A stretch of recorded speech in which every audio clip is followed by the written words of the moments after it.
এইবার স্যার ওই যে আমি কিছু টাকা থোকে রেখে দিয়েছিলাম, ওখান থেকে 23 কোটির ভিতর 3 কোটি দিলাম স্যার ওই নিকলি কিশোরগঞ্জ, আর 20 কোটি স্যার এখানে সুনামগঞ্জে। তার মানে আমরা এই কাবিটাটা শুধু এদিকে দিচ্ছি হাওড় অঞ্চল, সুনামগঞ্জ জেলাটা, সিলেট জেলা আর হাওড়ের হবিগঞ্জে সামান্য 2-3 কোটি করে, 3-4 কোটি ম্যাক্সিমামটা এখানে। নেত্রকোনাতে একটু, কিশোরগঞ্জে।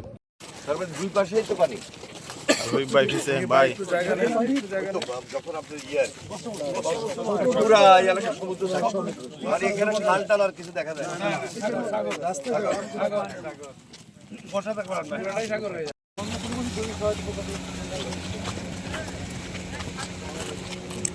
এখন কত কিলোমিটার এটা?